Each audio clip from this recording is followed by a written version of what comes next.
Hello, my peeps. This algebra nation video will cover workbook page 40, problem number 1, part B. How do we do it? We distribute whatever's on the outside of the parentheses. Well, what's on the outside of the parentheses? -2. Remember, you have to include the sign. We need to distribute that -2 to each term inside our parentheses. So, how do we distribute? We multiply. So let's see what we get. Well, I'm going to start, just so I don't forget this part, I'm going to start by writing this 5 over here. So I've got 5. Now I'm going to distribute that -2 to each term inside the parentheses. So distribute, I multiply. What's -2 times x?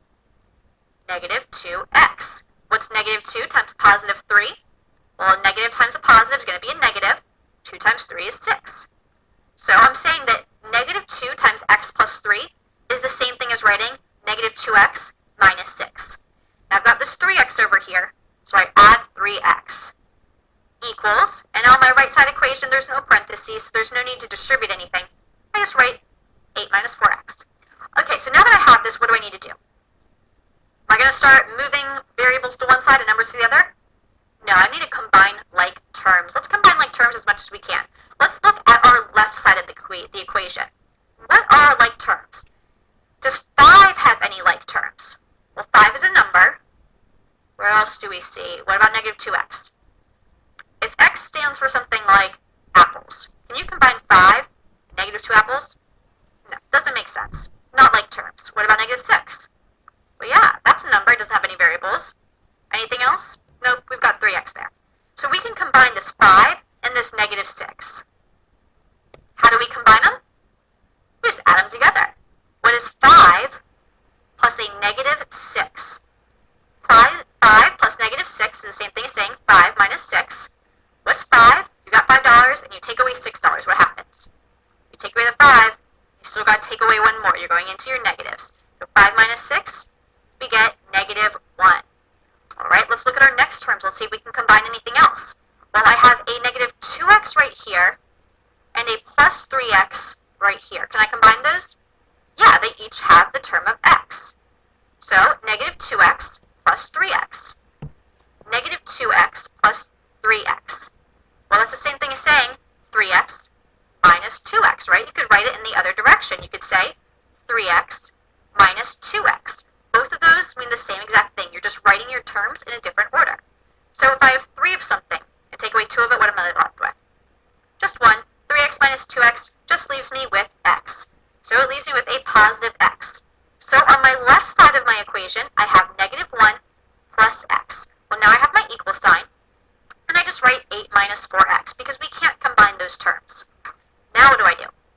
Well, I want to get my numbers on one side of the equation and my variables on the other. So if I'm trying to keep my variables on the left, I want to get rid of any term that has a variable on the right-hand side. Well, what term has a variable? This -4x has a variable, has x in there. So how do I get rid of a minus 4x? What is the inverse of subtraction? We're seeing this -4x. We're seeing that 4x subtracted from 8. What's the inverse of subtraction? The opposite. We did this earlier in part A. Addition. We're going to add 4x. And whatever I do to one side, I have to do to the other. So I'm also going to add 4x to this side. Let's see what it gives me. Well, this -4x and the 4x, those cancel out. So I'm just left with 8 on the right-hand side. Now over here, I've got my -1, right? Because we can't combine -1 with anything. What about this x plus 4x? What is x plus 4x? Well, that x by itself is really just saying 1x. There's only one of it there. So 1x plus 4x, I get a positive 5x. Am I done? No, I've got this -1 over here. I don't want to have -1 over here. I want to get the -1 on this side. I need to move my numbers so I only have variables on my left and numbers on my right. How do I get rid of a -1? Well, we just did it. What's the inverse of subtraction? Addition. I'm going to add 1 to both sides of my equation.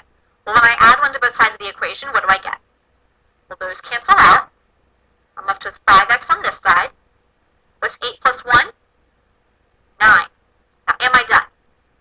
No, I want to get x by itself. I don't want anything attached to the x. So what is keeping x from being by itself?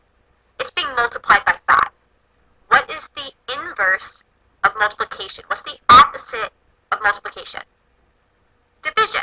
So in order to get rid of this x being multiplied by 5, we're going to divide by 5. And whatever I do to one side, I have to do to the other. So let's see what we get. Well, 5 divided by 5, anything over itself is just 1. So that cancels out, and we're left with x. What about over here? Can you reduce 9 divided by 5? Nope, there's no number that goes into both of those. So we're left with x equals